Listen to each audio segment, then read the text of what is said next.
Alrighty, good evening. Tonight, September 22nd, Monday of 2025. No show on Friday. I think I'm going to stick to that. I'm going to not do shows on Fridays. I think I'm just going to try to do Monday through Thursdays. I'm busy. This is just a side thing that I'm doing here. So I think I'm going to be holding off on the Fridays going forward. I did say that I would have a show on Friday, but I think going forward, I'm going to skip Friday nights, just do Monday through Thursday here. But I did want to be back here Monday night, even though I'm missing the football game. Anyone who's tuning in, I appreciate you taking your eyes off the Monday night football game tonight to watch a little bit of me here. So I really do appreciate it. I'm going to do a little bit of a shorter show tonight. It's not going to be as long as most of my typical shows. Mostly just want to talk about kind of recapping some stuff. Going forward this week, I think I'm going to kind of get away from more of the a lot of my shows have had to do with the Kirk assassination, which makes sense. It's still the biggest story in the world, even though it's we're a week and a half, almost 2 weeks removed from it. But obviously, there's a lot of stories that are still coming out of that, and I just want to address some of that stuff tonight. So kind of the big story that's really come out of the aftermath of it has been this Jimmy Kimmel firing, which I addressed on Wednesday, but I didn't think it would be as big of a story as it became. But this is like really rocked kind of the news out there. And the left has lost their minds over the Jimmy Kimmel assassination. He's not assassinated. The Jimmy Kimmel cancellation, you could say, or his firing or whatever. Kind of re-entered the news tonight because ABC said that they would be bringing a show back, I believe, tomorrow. And then in response to that, Sinclair Media Group, which is ABC obviously is owned by Disney. They're one of the big three broadcast networks.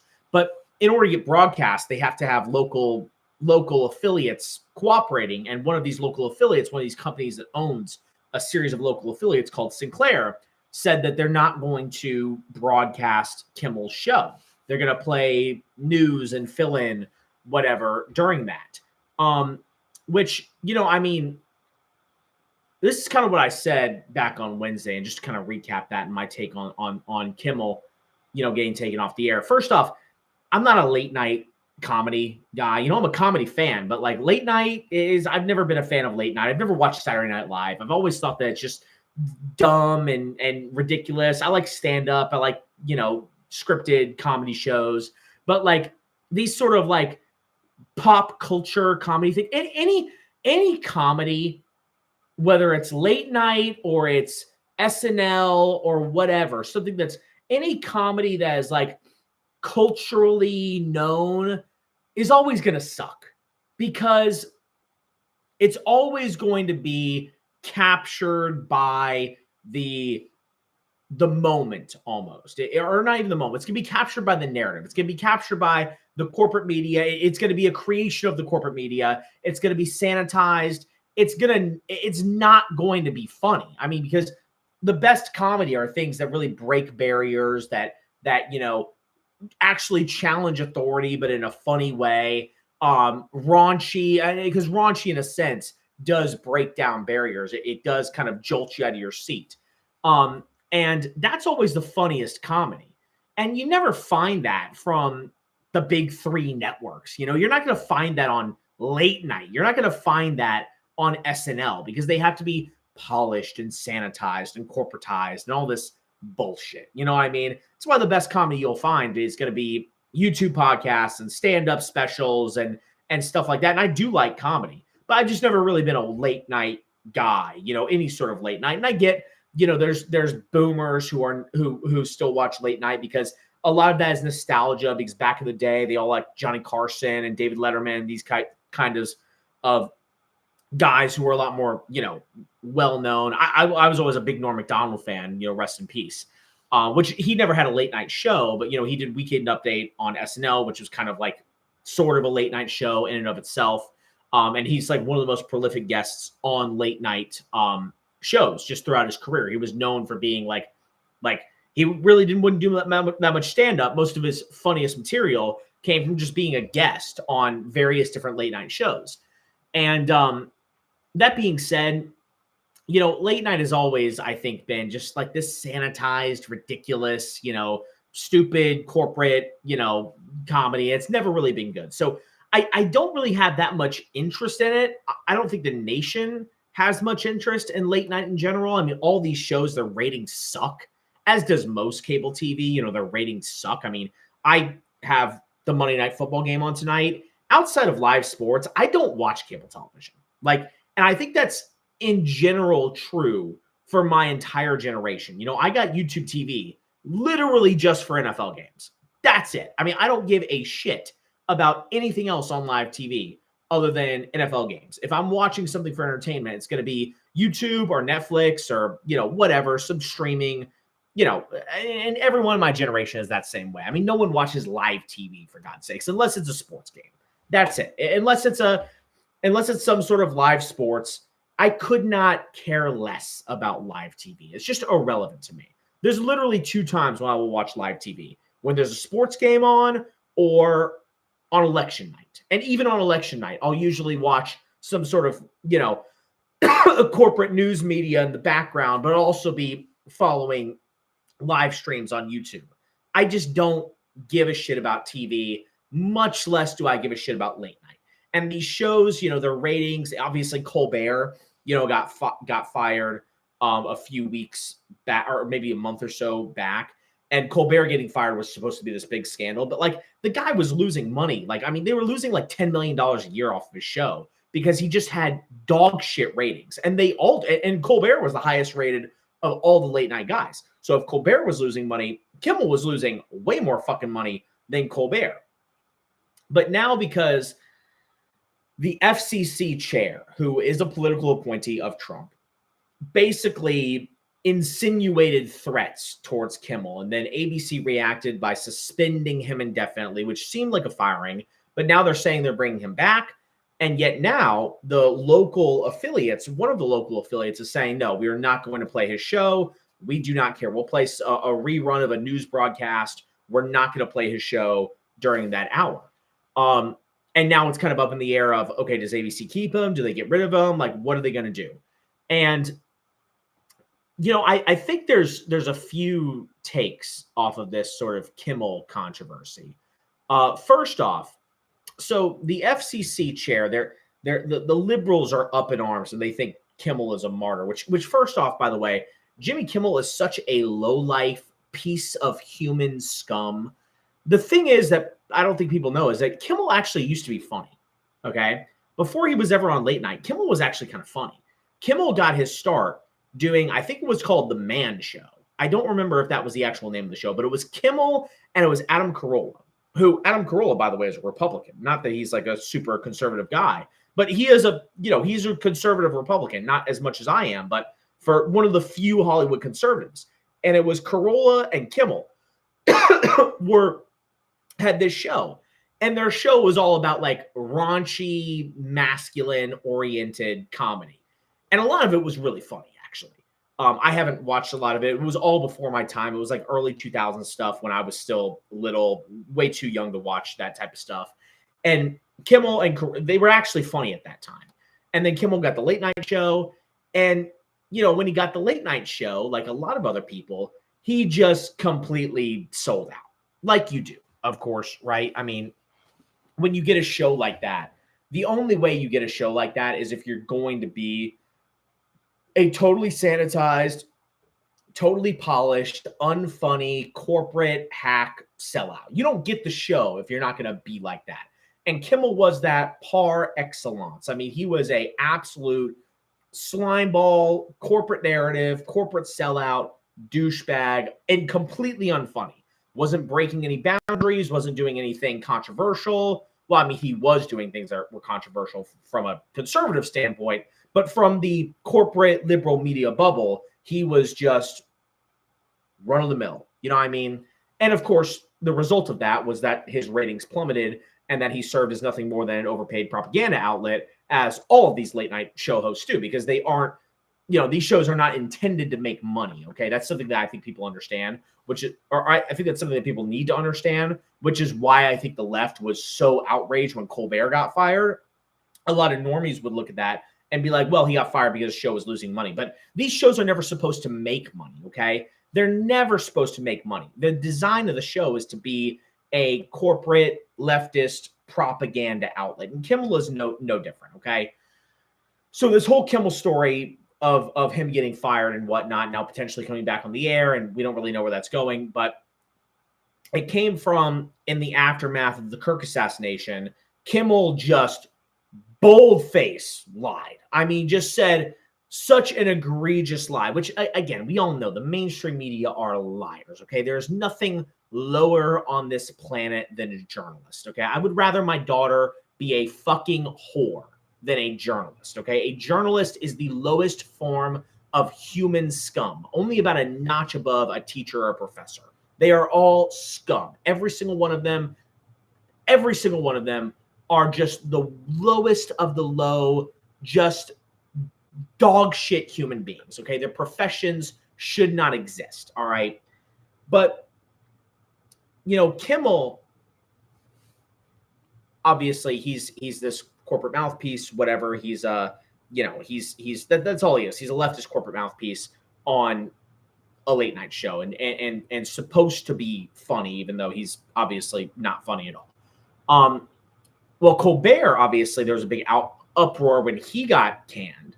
And it was to say, oh, it's because he was losing money. But these shows are supposed to lose money. They all lose money, okay? The reason that they don't care that they lose money is because it's not about making money. It's about massaging the corporate narrative, massaging the leftist narrative in this country. It's about filling it with some sort of comedic whatever. And because you're putting them on a national stage, because you're a legacy media outlet, because you're one of the big three broadcast networks, well, you have a certain amount of sort of legacy, institutional, I guess, prestige behind you.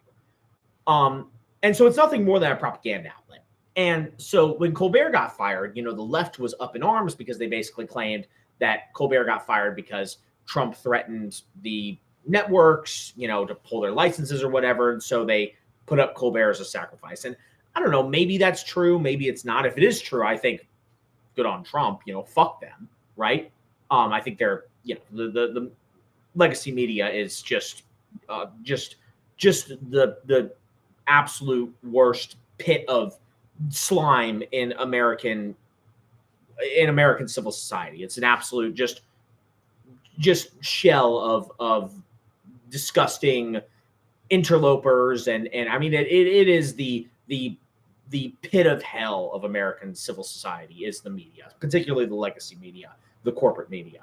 But then you have this Kimmel thing, and of course it's all precipitated again because Kimmel went on air and he just outright lies. I mean, we had already known by the time he went on air that Tyler Robinson was a leftist. He had engraved his bullets in anti-fascist slogans. He was sleeping with a transvestite. I mean, this guy is just obviously, clearly a radical leftist, murdered Charlie Kirk for political reasons because he was a radical leftist.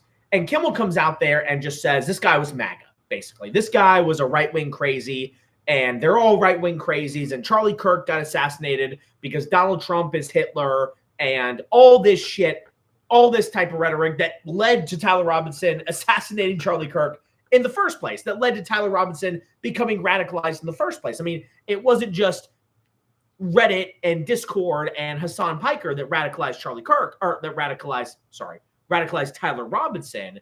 It was very much the corporate media as well. It was very much academia as well. It was very much these legacy institutions. They are just as much at fault for radicalizing Tyler Robinson as Reddit or Discord or leftists on TikTok or Hassan Piker or Destiny or whoever, kind of non-mainstream force that was responsible for his radicalization. Trust me, the culture at large, Hollywood, academia, the media just as responsible as anyone else for radicalizing Tyler Robinson and radicalizing all the hundreds of thousands of leftists who openly celebrated Charlie Kirk's assassination in its aftermath. They're all responsible for it. And Kimmel is one of that group.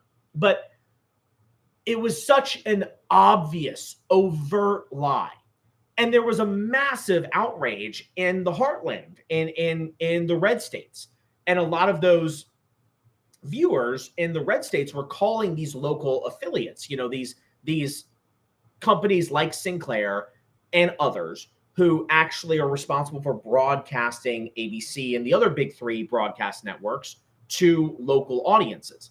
And they went to ABC and were like, we can't broadcast this guy. If we broadcast this guy, no one's going to watch us and they're going to protest us and they're going to hate us. I mean, the backlash against Kimmel's bold-faced lies, not just on social media, but in reality, was enormous. And eventually the broadcasters, or I should say the local networks, forced ABC, which is owned by Disney, so ultimately Disney, to pull Kimmel. But now they're saying they're bringing him back. Now one of the local networks is saying we're not going to broadcast him. We don't care. And so it's kind of up in the air what Kimmel's fate is going to be. So a lot of people, and I touched on this on Wednesday, but I want to kind of recap it a little bit. Because I was talking about like the general leftists who on TikTok and Twitter and shit who are getting fired from their jobs and stuff for celebrating Charlie Kirk's death. And I did touch on Kimmel a little bit, but I want to touch on it again. The truth is, okay, Kimmel, people are saying that this is basically right-wing cancel culture. This is right-wing cancel culture. That cancel culture was never just a thing of the left. It's now arisen on the right in response to the Kirk assassination. They're going after people and trying to get them fired and taken off the air and whatever, nonsense. But the difference between like cancel culture of the old days was what got you canceled. Back in the day, you got canceled for saying that men can't be women and vice versa. You know what I mean? Like just standard normal shit that was considered somehow controversial by how fucked up and insane our society became. And in many ways, in many circles, as proven by the celebrations of Charlie Kirk's assassination, still very much is. So that was one way that you could get canceled. A lot of people were canceled too for like making edgy jokes or saying slurs, okay? Which obviously there's no moral equivalence between saying a rude slur and actively and openly celebrating the assassination of a young father and a husband, right? There's no moral equivalence between that, okay? It's not necessarily a nice thing to call someone the N-word or faggot or whatever. I'm not saying that that's like a moral good to do those things, but there is no moral equivalence. There's a massive degree of separation between saying the N-word or calling someone a faggot and actively celebrating the assassination, the murder of a young father and a young husband who, by all accounts, was an incredible father and an incredible husband. And I kind of touched on that and said, like, okay, that's one reason why I don't really give a shit that these like people that are celebrating Charlie Kirk's assassination are getting fired from their jobs and getting quote unquote canceled, because there is no moral equivalence between what they did and what they used to cancel us for back in the day. And the other thing too is like, I don't really have any sympathy for them because trust me, all these people that are celebrating Charlie Kirk's assassination under their own names and with their own faces, every single one of them, to a T, actively were part of the cancel culture mob who would try and get you fired from your job, who would get you banned from social media for saying that, no, actually men cannot become women and women cannot become men. We are not the same, okay? I have no sympathy for these people that are getting canceled when they were the leading vanguard of the cancel mob, 5, 6, 7 years ago, okay? So that was kind of my take on like the general population that was getting canceled. But as for Jimmy Kimmel, it's a little bit different because Kimmel did not celebrate Kirk's assassination, at least not publicly, but I'm certain privately, 100% he celebrated Charlie Kirk's assassination because of course he did. All of these Hollywood people did. Believe me when I say every single prominent leftist, whether they're in government, which I'm going to touch on that later. I've got some thoughts about some government figures, but whether they're in government or academia or the media or Hollywood or whatever, I guarantee you the difference between them and your average TikTok leftist is that they were smart enough to know you don't celebrate his assassination in public. But believe me, they were overflowing with joy that Charlie Kirk was assassinated. They were overflowing with joy. It made their day that he was assassinated. The only thing that could have brought them down from the high of witnessing that bullet pierce through Charlie Kirk's neck is the fear of the backlash and the revival that would come on the right in response to Charlie Kirk's assassination.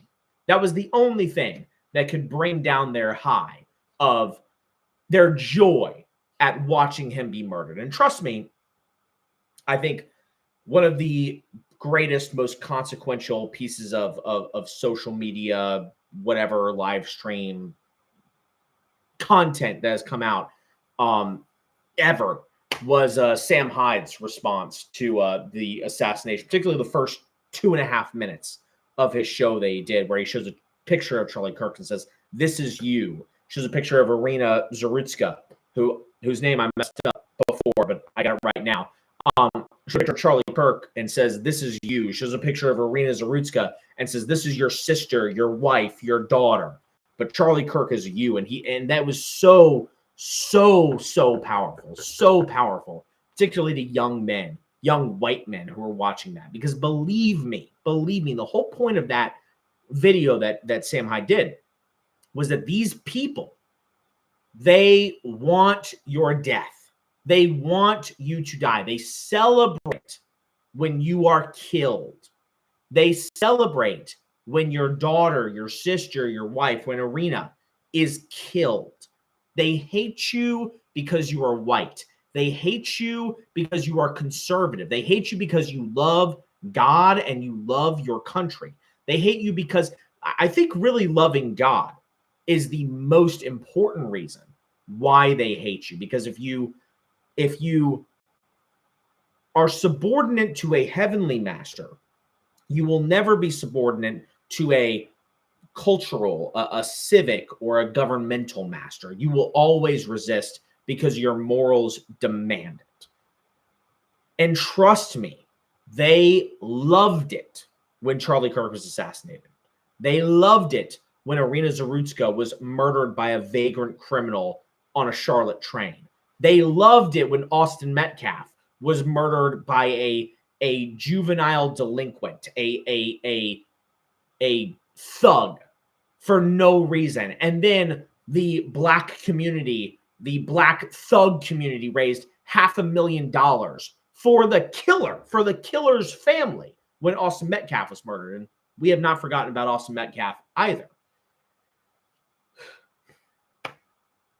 But to return to Kimmel, which of course Kimmel, again, never, to defend him slightly here, he never publicly, although I'm sure privately he did, but never publicly celebrated the Kirk assassination. What he did instead was he outright lied about the assassin, okay? He outright just said, this guy's MAGA, and tried to pin Charlie Kirk's assassination basically on Charlie Kirk himself. Basically tried to pin Charlie Kirk's own murder on Charlie Kirk himself, which is something that other people in government did, and I'm going to get to that later when I'm done talking about Kimmel. And Kimmel was suspended briefly for that. And the left was in uproar over Kimmel's suspension. I didn't really realize how big of a deal this was on the left until just over the weekend when I started to follow this a little bit more. Because when I went live on Wednesday, it had just happened. And I kind of gave my brief thoughts, which was along the lines of what I'm providing to you now. But I didn't realize just how much of an uproar that this created on the left, but it was massive. I mean, they were up in arms.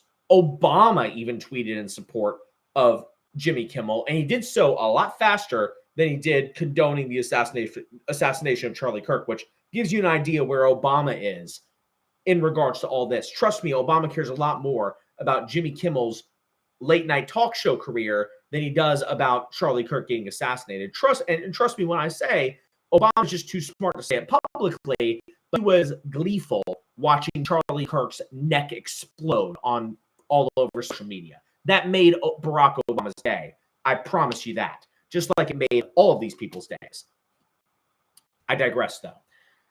I keep getting sidetracked. I want to kind of give my simple take on Kimmel. The problem, though, with Kimmel was because he lied so blatantly. I mean, again, Kimmel's a comedian, and he isn't held to the same journalistic standards that, like, you know, a writer for the New York Times would be. But he still is broadcasting in front of a national audience on one of the big three networks to every television in America. And when you have that kind of platform, when you have that kind of platform and work for a corporation like that, there is a degree of journalistic responsibility that you can't just outright lie about that. And if you do outright lie about that, there's got to be some sort of apology. And you've seen none of there has to be a retraction, some sort of apology. And you've seen none of that from Kimmel. Kimmel isn't even attempting to walk his comments back. He doesn't give a shit to walk his comments back. And he stood by them saying this guy was MAGA when clearly he has not. And by the way, the ramifications of that lie are not insignificant. I saw a poll today, and I'm going to totally misquote it because I don't have it in front of me. I really need a researcher or something for this because I always cite shit, but I don't have it in front of me. But there was a poll today that says something like only 10% of Democrats actually know that Tyler Robinson was a left-winger. A majority of Democrats think that the assassin of Charlie Kirk, a proven leftist, was actually a radical right-winger. There are costs. There are massive social costs to the blatant, bold-faced lie that Kimmel purported, that Kimmel said live on air. And there should be consequences for that. Not even from a cancel culture standpoint. It's different what Kimmel did from the open celebrating of Charlie Kirk's death. I mean, the open celebrating of Charlie Kirk's death just shows such a moral emptiness of the people who engaged in that, which is different from Kimmel because I'm sure Kimmel, like I said many times, privately celebrated Charlie Kirk's assassination, as did every leftist. But Kimmel was at least smart enough not to say that in public.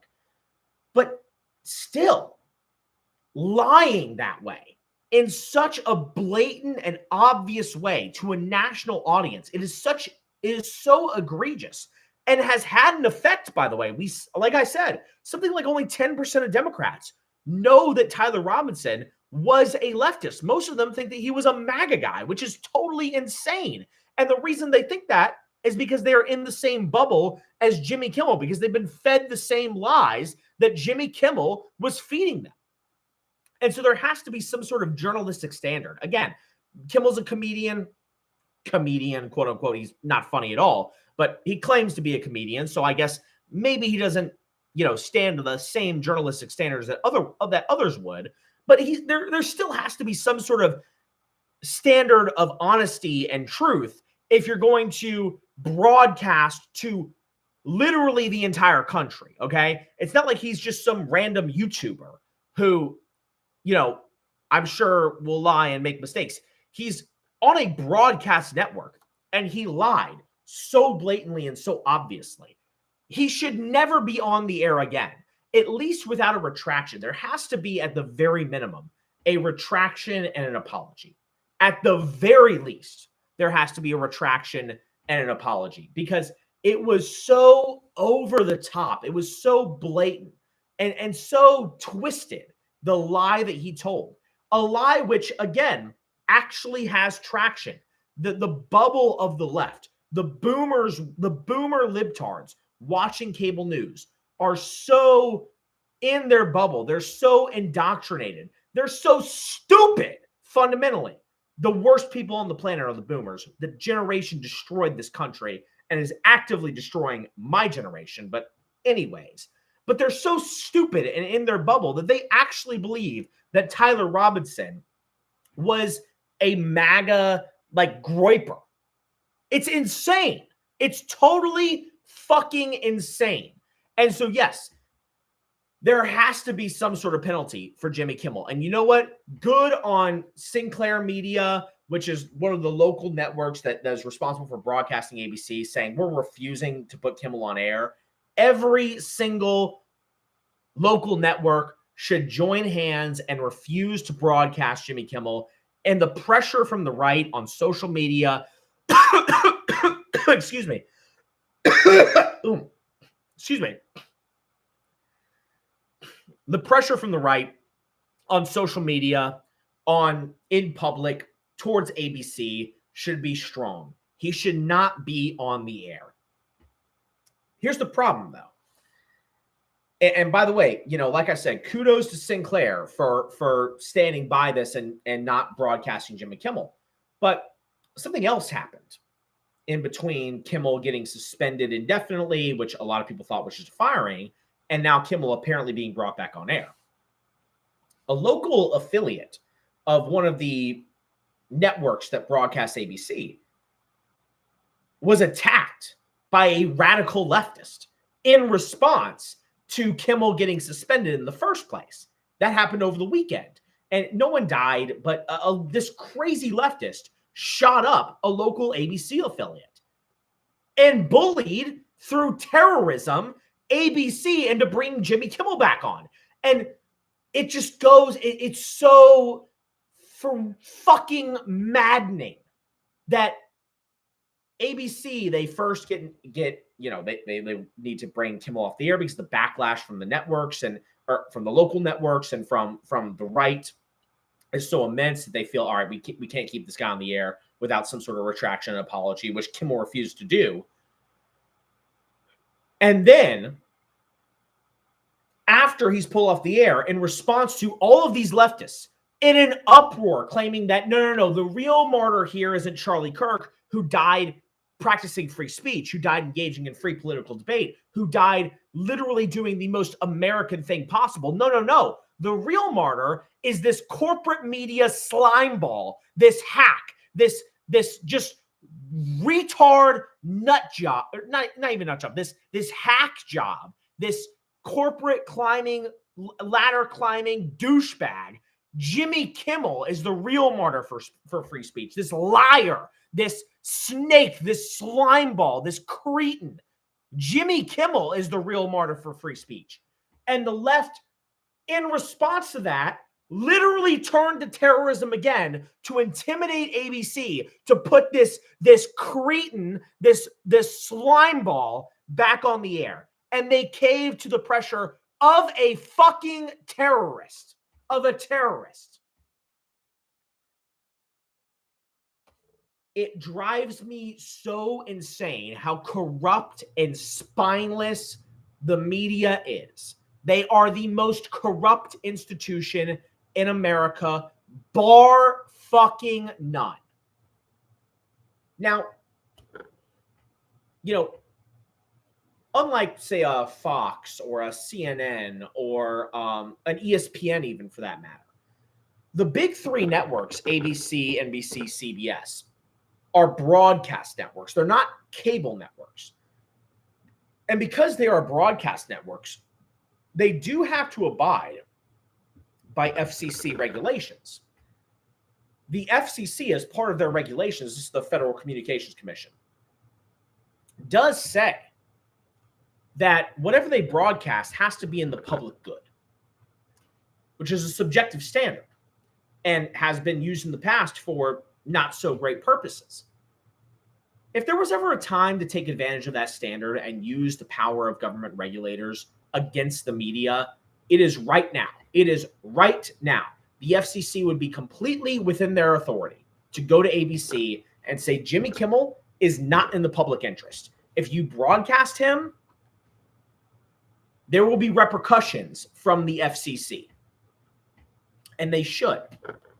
They should. I know there will be backlash to it. I know they will just make Jimmy Kimmel more of a martyr, quote unquote, which of course he's not. But I don't really give a shit at this point. I don't care. I don't care. There's a great meme that's always on or it's a comic actually that I've seen on Twitter. And it's basically this guy is kneeling down next to a libertarian. And the libertarian goes to this guy who's kneeling down next to him and he says, but what if the government but what if they use the power of the government against us? And then they both get executed by some guy. Both they're kneeling down about to get shot in the back of the head. Getting executed is basically what the cartoon is. And the libertarian is saying, but what if our enemies use the power of the government against us? It's like the whole point basically being is that conservatives, libertarians, people on the right, there's this fear of like, well, if we use the power of the government, then when the Democrats get into power, they're just going to use the government against us. They've been fucking doing that for decades. You're in power. Fucking use the power that you have. Shut this fucker down. Shut this asshole, this corporate cretin down, and make him pay. Make him pay, not for free speech, by the way.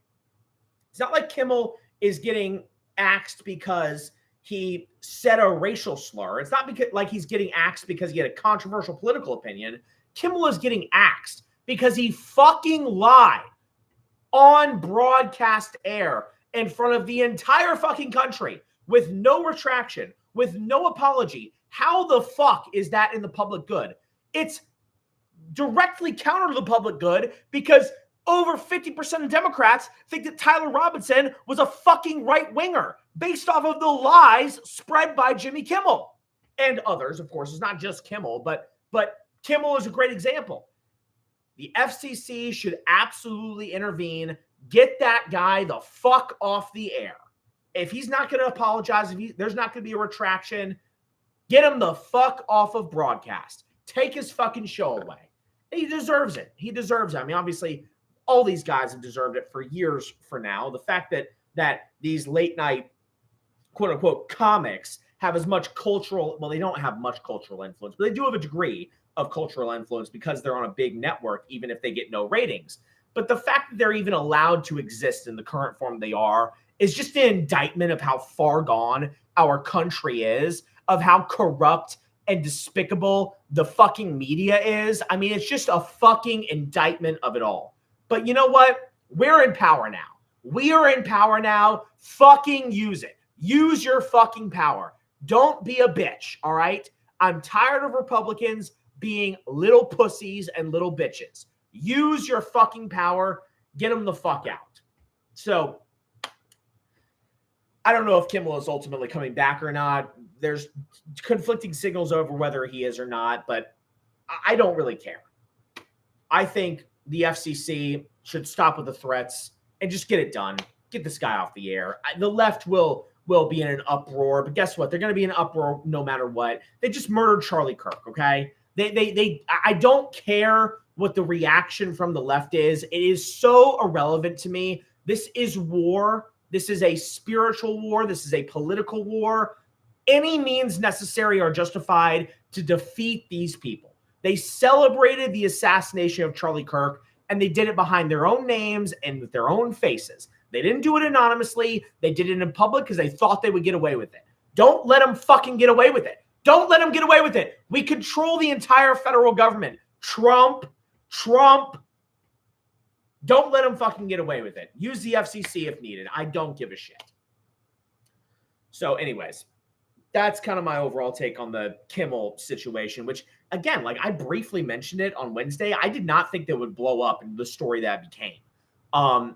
It just shows how just depraved the left is, even more than we already know that they are. But anyways, I want to move on from Kimmel now, and I do want to briefly touch on actually before I touch on what I was going to touch on, I do want to mention as well, trust me, it's not just Kimmel, who's privately celebrated the Kirk assassination, and many, many others. I mean, there's a lot of government figures. And this brings me to our favorite hijabi in American, Miss Ilhan Omar, this cunt, this Somali slimeball from Minnesota. Ilhan Omar, she got a lot of flack after the Charlie Kirk assassination because she posted some sort of video that basically said Charlie Kirk was spreading hate and he was a hate monger and a right-wing radical, and ultimately he got what he deserved. And she kept saying, like, over and over again, like, well, of course I condemn political violence, but you know, when you say these horrible, hateful things, I mean, it doesn't surprise me that people would react to it. Basically, Ilhan Omar was saying shit along those lines. You know, I mean, a lot of people have said this, but I just want to double down on this. That woman is a perfect fucking example of why we need literally fucking zero immigration in this country, legal or illegal. I don't give a shit. I want no more foreigners for a minimum of 10 years and probably for at least a generation, if not more. We are done accepting the dregs of the third world, okay? This woman came to this country as a literal refugee, is now sitting in Congress, and has nothing but utter contempt for this country and all the values that it stands on. And by the way, the Democrats are going to, I hope they learn their fucking lesson.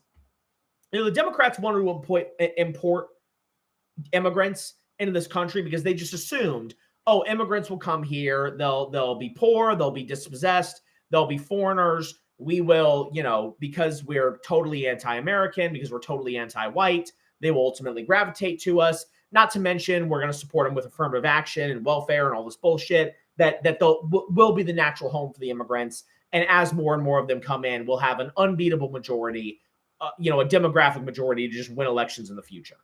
And now you're seeing in fucking Minnesota, there's literally a Somali that's about to win the mayoralty of Minneapolis. It's like, no. Yeah, they started off voting for you, but now you've imported so many that they're just electing interlopers. They're electing Zoran Mondamis of the world. They're electing the Somali guy who's going to end up being the next mayor of Minneapolis. They're just electing their own now. They're literally coming here, and not only are they transforming the country on the street level in their immigrant ghettos to the backward shitholes that they came from, they're actually electing these people as their own fucking leaders. They're not electing Democrats. They're electing their own. These are interlopers. These are not Americans. They may live here. They may have a piece of paper. There is nothing about them that makes them American. I want them gone. I want them gone. At the very least, I want them to stop coming. They have to stop coming. But on the heels of this, you know, Ilhan Omar, they tried to censure her or strip her of her committee assignments or something in Congress. And the vote failed because actually some Republicans voted to not strip her committee assignments. Corey Mills being one of them, who's a dirtbag, a scumbag here from my home state of Florida. He's not my rep. He's from a different part of the state from where I live.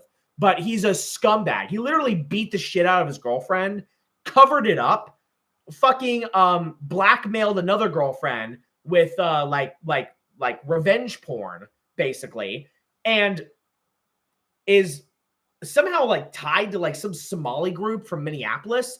And a lot of people are saying that's why he voted not to strip Ilhan Omar of her committee assignments. Corey Mills should be fucking primaried immediately. He was running in the primary here in Florida against a guy who was a local rep here in Florida named Anthony Sabatini, one of my fellow Italian motherfuckers, one of the Italian mafia motherfuckers. Not that he's in the mafia or anything like that, but there's a lot of great Italian Republicans. I love my Italian Republicans. I used to work for one. They're the best because they don't give a fuck. They just don't give a fuck. Sabatini was one of them, and he made a lot of enemies in the state of Florida because he was just didn't give a fuck and was just creating havoc for everyone here in the Florida state legislature. And he ran for the seat that Corey Mills has right now. And Trump, because he was listening to a lot of stupid Republicans, said everyone hates this guy Sabatini. He never made any friends. Endorsed Corey Mills. He's a vet, whatever. So he endorsed Corey Mills, and Corey Mills won. And Sabatini had to drop out because after the Trump endorsement, he was like, all right, I'm not going to win. He dropped out. Corey Mills never should have been in fucking Congress. He never should. He's the perfect example of a spineless, fucking corrupt Republican. Never should have been fucking elected. And hopefully this time around, Sabatini will win his primary against Corey Mills, assuming that Sabatini runs, which I would have to think he would. This not voting to or voting not to strip Ilhan Omar of her committee assignments is great fuel in a primary election against Corey Mills, but he should be taken out.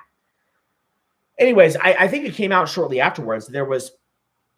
I saw somewhere on social media, and I don't know if it's true, that there was some sort of documented evidence that Ilhan Omar, because this has been going on for years, there was this rumor that Ilhan Omar married her brother.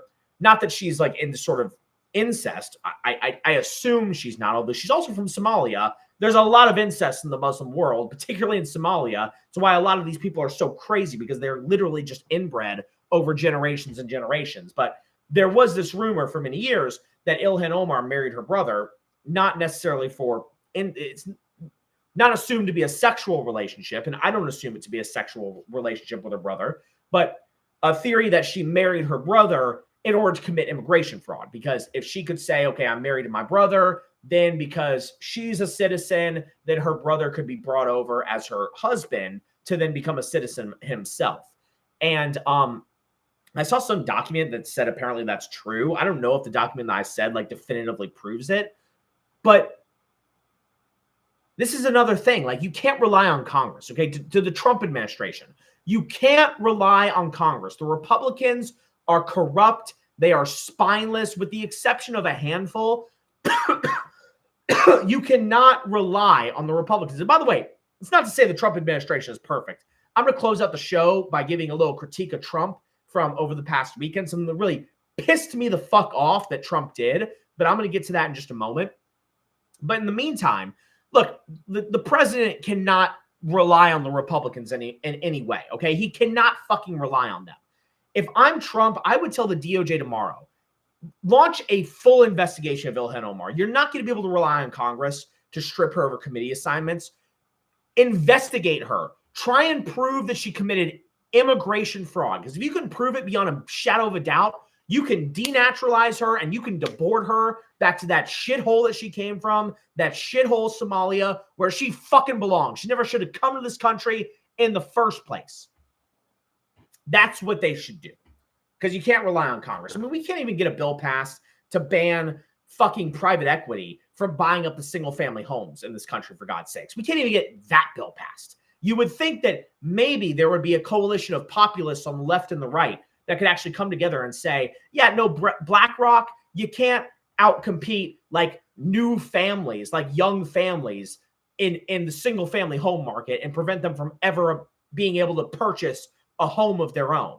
But no, Congress can't even fucking do that. The only bill that got passed is the big, beautiful bill, which is, dog shit. I mean, look, there's some good and there's some bad, obviously, with most of these big bills. But that's all they could get passed, was basically just an extension of tax cuts. It's like, yeah, a tax cut doesn't do shit for me, all right? Like, I'm just a normal working stiff, okay? I just have a normal fucking job, just a normal fucking sales job. I'm not a fucking billionaire. It doesn't help me, motherfuckers. It doesn't help me, all right? And like, that's the only bill you can get passed? Really? That's all you can get passed? And that's not to say that there aren't some good things in that bill, but like, how does that actually help like young people in America, like young white people who are literally dying out in this country, who are literally being replaced by foreigners who want to kill them, who want to destroy them, like Irina and like Charlie Kirk? How does that help me? It doesn't help me. It just helps the bottom line of corporate tycoons like Elon Musk and these fucking douchebags out there, okay? That's the only people that it helps, all right? It doesn't really help me. And that's not to say that it won't help the economy. It very well might. But it doesn't help me in any way. It doesn't help the actual young Americans, the people that actually, are going to be the future of this country, okay? It doesn't do anything for us. And that's all fucking Congress could pass. That's all they could pass, is this stupid fucking big, beautiful bill, this garbage, all right? Again, not to say that there weren't stuff in there that I liked. There was some stuff in there that I liked. It wasn't a terrible bill, but that's all they're ever going to do for us, okay? That is all they're ever going to do for us. They're never going to do the things that actually need to be done. And so my message to the Trump administration would be, stop relying on Congress, okay? Do whatever you can as the executive. And hopefully Congress will then follow suit. This is the same strategy that DeSantis, by the way, used in Florida, okay? Now, I supported Trump over DeSantis in the primary in 24. But DeSantis was pretty brilliant. You know, he leveraged his popularity. He did what he could through the executive to massively increase his popularity so that he was the one that was raising all the money. So when the midterms came around and the Florida legislator was up for re-election, DeSantis had all the cash. And so basically the legislators, this is a reason, there's a good reason why all the legislators, all the local Florida politicians all endorsed DeSantis over Trump, because DeSantis had them in his back fucking pocket. He had them all in his back fucking pocket, because guess who got all these legislators reelected? It was DeSantis. It was all him. And so once they got reelected in DeSantis' second term was when he was able to start to push through all of these conservative reforms in the state that he really wanted to do. Trump should do the same thing. He should do the same thing. Don't rely on Congress and your tiny, slim majority in Congress.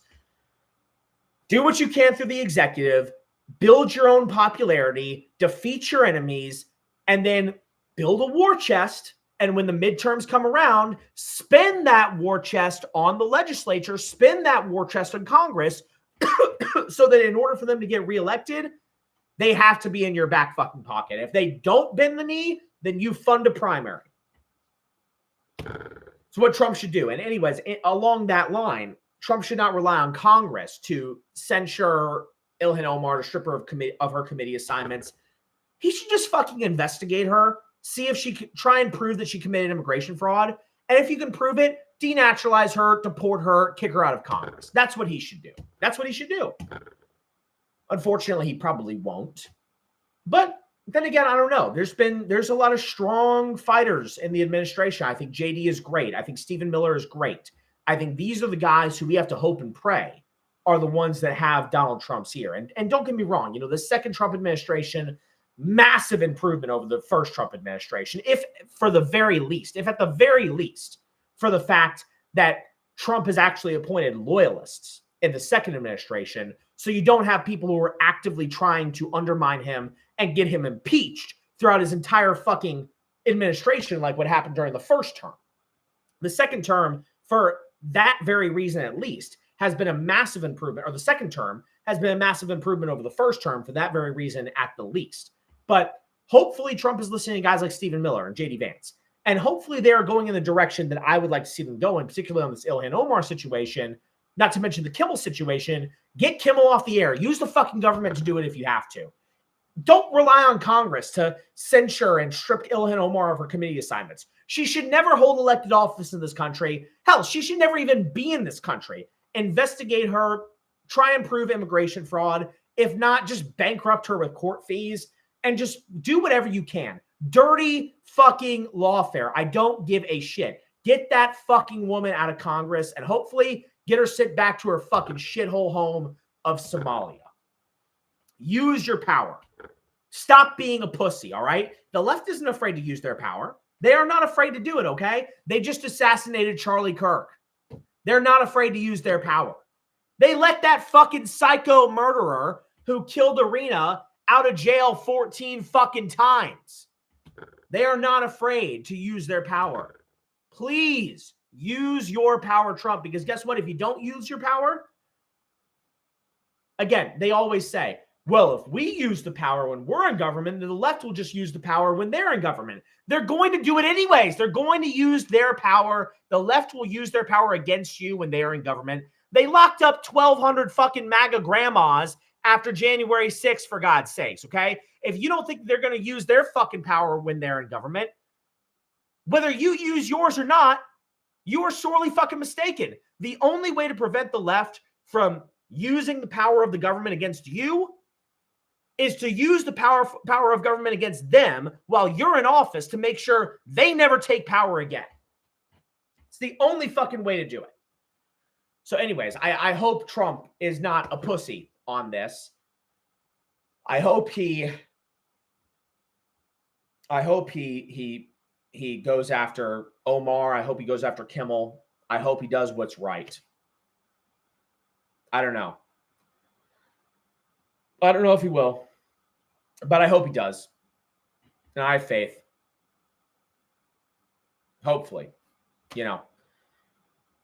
I want to wrap up here. just by briefly talking about the Charlie Kirk memorial service that happened yesterday on Sunday. I didn't watch much of it. You know, most of it was like basically a Protestant church service, which if you've ever been to a Protestant church, it's like one of the mainline Protestant churches. It's mostly just they play worship music and sing Kumbaya, and it's so ridiculous. I mean, it's just so stupid, and just it's not even church. It's like a gathering.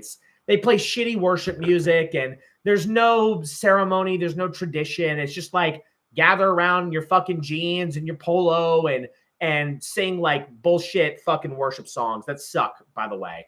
And this is not a knock on Christianity in any ways. I just think if you're going to go to church, go to a church where, you know, you actually have a priest and they're walking with incense and they're reading prayers and hymns and they're not doing this bullshit. Okay. You want some regalia. You want some garb. You want an actual legit church, you know, go to a Catholic church, go to an Orthodox church, go to one of the more, established, go to a Lutheran church even, you know, not one of these ridiculous churches where they just, you know, like a Southern Baptist church. That's what I grew up in, and it's disgusting. It's like it's barely even Christian. I mean, it is, but you know, they just sing Kumbaya and it's stupid. It's bullshit. You want some tradition there. You want some actual religion there. Okay, church isn't supposed to be like some fun Kumbaya. It's supposed to be like we're getting in touch with God here, which is not something that the Protestants do at all in general. So I didn't watch much of the Charlie Kirk memorial, but I wanted to catch some of the speeches. Like JD and Erica Kirk and Charlie's, now widow, and Trump and all of them. I caught a few. Stephen Miller, I think, had the best speech. Stephen Miller was great. He was basically, I mean, it was a warpath. I mean, he's pissed, you know, and Stephen Miller's always been a killer, even from the first Trump administration. I really, really hope to God, I hope and pray to God that Trump is listening to Stephen Miller right now. I really hope so. JD Vance was strong, although he had much more to say. Stephen Miller was much more fired up and like you killed Charlie, you're going to reap the whirlwind, you know, whatever. But then you've also got, JD did a very, very good sort of eulogy to Charlie. Obviously, Erica Kirk, had to be the woman, and she publicly, you know, forgave Tyler Robinson for murdering Charlie Kirk, which, you know, there's nothing wrong with that. I mean, you know, she's a woman too, and so it's in line with our faith. You know, it is. You should forgive. I mean, as hard as it is to do, you should forgive even those most, you know, horrible acts, those most horrible people like Tyler Robinson, who murdered her husband. It's all things that you should do. And of course, her being the woman, her being the Christian woman, it is her place to have that kind of strength, that kind of feminine strength to say, I forgive, to turn the other cheek. That is very much more of a woman's role in the church than a man's role. And so I thought that was really great. It was really powerful. It was really beautiful. Then you got to Trump.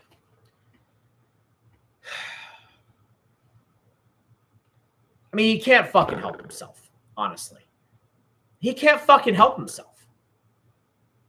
And that's the only reason why I'm not more pissed about Trump's speech, more pissed at Trump.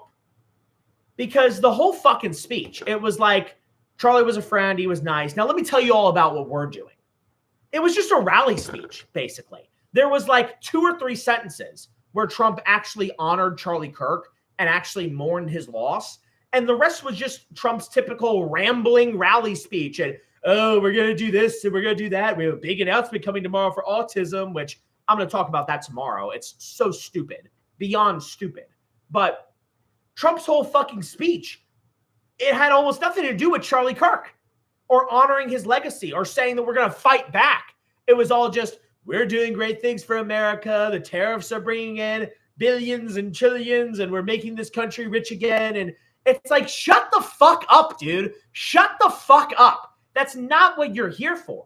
You're here to honor this man. And if there's any sort of political talk at this event, it's to say that Charlie's death will awaken us. It's to say that Charlie's death, we are going to not use Charlie's death, but Charlie's death is a wake-up call to us in the administration to destroy the left in America.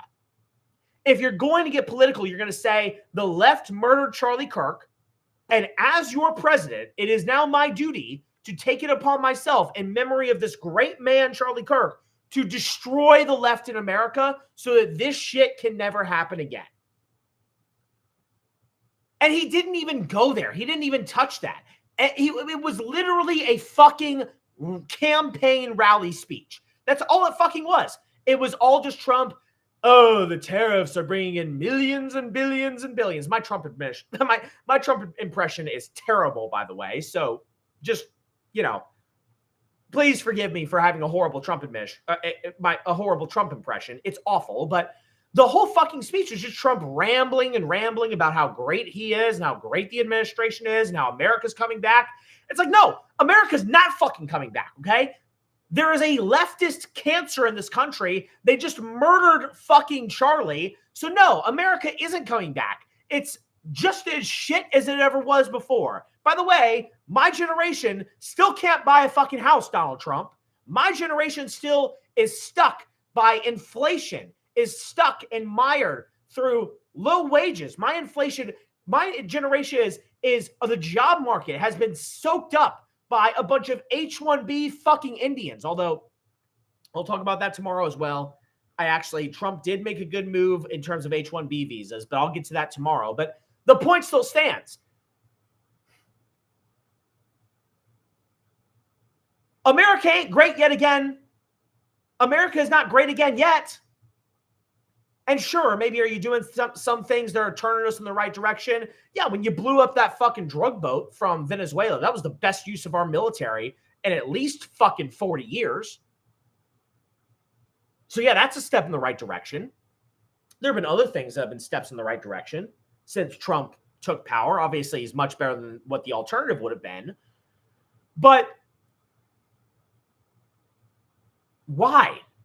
I mean, the only thing that doesn't absolutely make me lose my mind over Trump just turning his eulogy of Charlie Kirk into a fucking rally speech is because I know the man just can't help himself.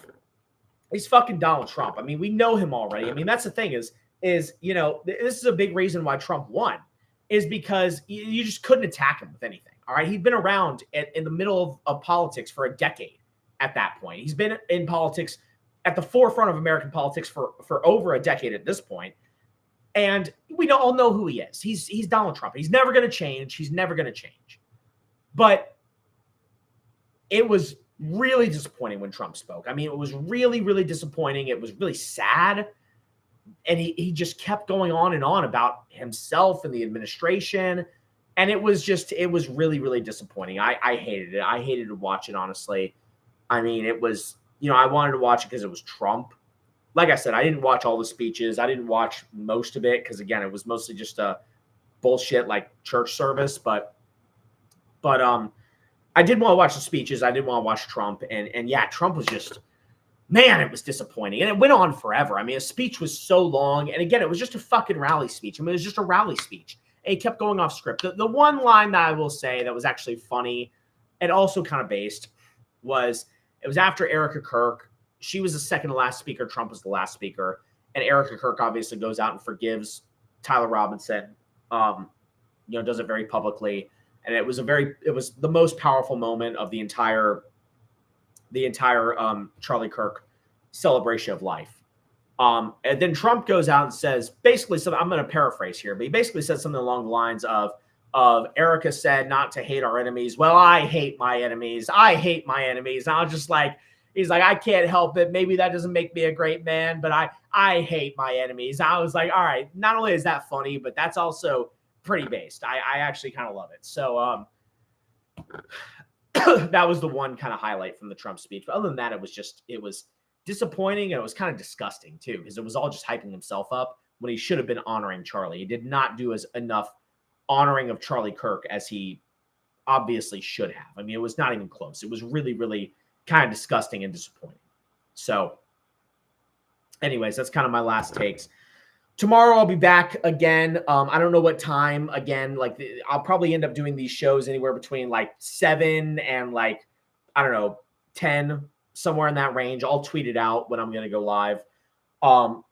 And yeah, and please catch these, in the future. If you don't watch them live, watch them at a later date, please, and watch as much as you can. All I ask is like, subscribe, share it, follow me on Twitter. That's all I ask. And I appreciate anyone out there, all my buddies and whoever is catching this. But yeah, that's tonight's show. It's been a pleasure, and I'll be back at it tomorrow. Gonna talk on some other topics outside of the Kirk assassination, because I know that's kind of been what's in the news. But tomorrow we'll be getting to a couple of other things. So anyways, have a great night, y'all. Good evening.